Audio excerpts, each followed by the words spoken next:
So the first proper topic, we will Russia update. Let's restart there. Sure. Is that the easiest way to go about it? Yeah, I think so. Okay. So at this point, it's a grab bag topic until something major else happens. yeah, I mean, it's there are things going on there. It's still something to pay very much attention to. This is part of the topic of my newsletter this week, or of my article in the newsletter this week. So there are kind of some major points or some of the major points that we can hit here. Largely, the fighting seems to be focused again in the two regions that have already been acquired essentially by Russia. Yeah. So it's focused along the border. There's been some bombing by the Ukrainians on the border of Russia and Ukraine. And so now there's some questions about that. Is this still defensive? Is it offensive? The United States provided some of the coordinates and targeting data for the airstrikes that went on the border. So there's a lot of questions again that kind of edge us closer and closer into an active conflict with Russia. General, what's his name? Secretary of Defense Lloyd Austin. Lloyd Austin. I can never remember his first name. I always feel like Austin is his first name. Once I realized it was one of those like names, I'm like, oh, it's Lloyd. Yeah, I don't know many Lloyds, but it seems like an old name. Lloyd Austin. He said that the conflict is obviously, growing in intensity. We've had what appear to be calls for active involvement of U.S. forces by senators here. What's his name? Chris Coons, I think his name is. Right? Yeah. He's talking, saying this will only end when the United States makes it end. And I mean, so it sounds to me, and like a lot of other people, like he's actively calling for the United States to be actively involved in the conflict in Ukraine, which I think is a horrific mistake. It's a bad idea, man. Yeah, we had just yesterday or the day before the first American citizen killed in Ukraine. He was a United States contractor. There's a lot of question about this, obviously. A military contractor that did not have a contract in Ukraine but volunteered to go fight in Ukraine. There's obvious question about that. There's a dude on Twitter I got bookmarked. He went over there just to fight. And he's a former. A similar deal, but this is not the guy we're talking about, though. No, but there's Americans over there. But there's question, obviously, whether or not that's true, or if there are military contractors that are operating in Ukraine and it's just not being talked about because they're United States citizens. I don't know.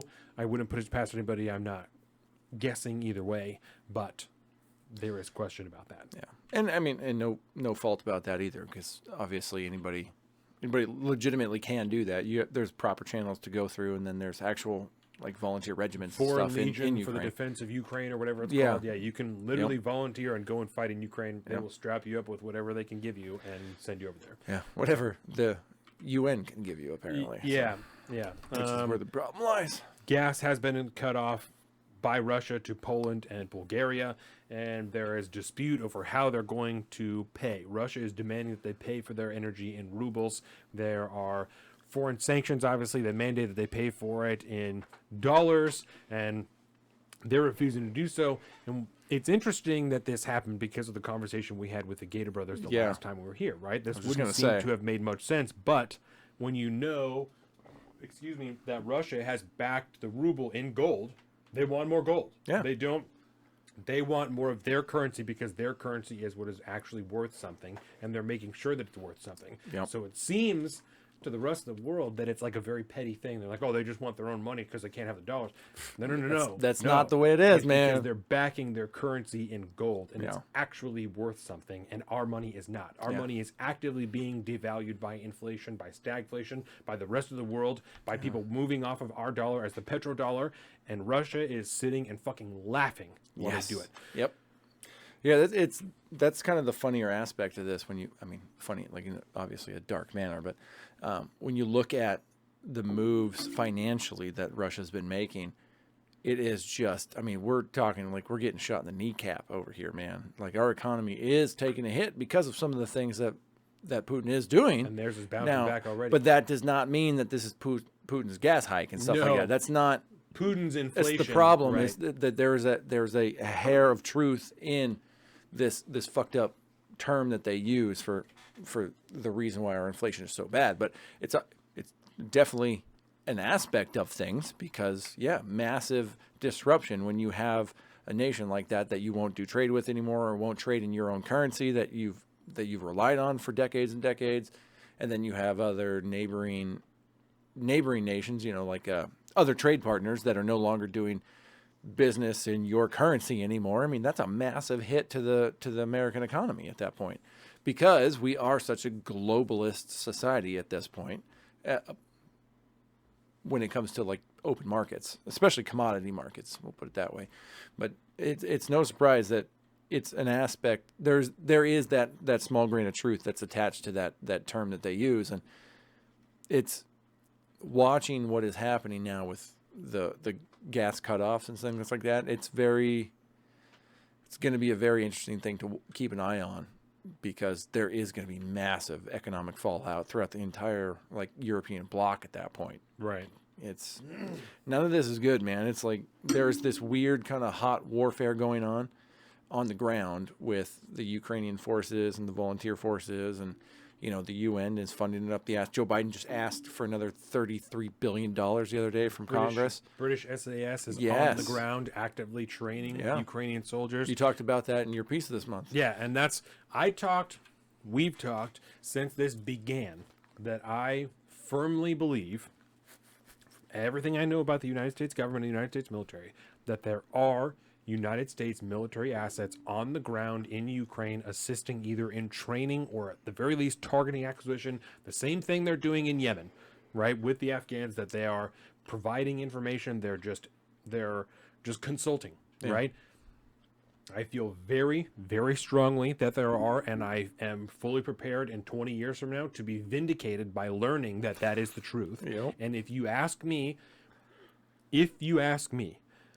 the articles and the information that British SAS is on the ground is damn near confirmation that the United States is already on the ground there. I do not for a second believe that we would allow British SAS to beat us there. The Green Berets, absolutely not.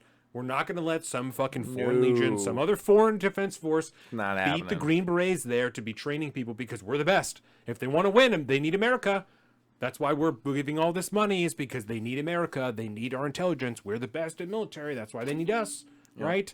So, no, I don't buy it for a second. I absolutely think that there are Green Berets or special forces on the ground there assisting in what's going on. I don't believe it for a second. Yeah, I think with our track record for decades and decades and decades at this point, I think it would be too much of an ask to ask that you don't factor that in at this point. I mean, all the way you talked about in the piece, like the Ho Chi Minh and like the involvement in like Burma and Vietnam in the 40s. In the 40s, dude.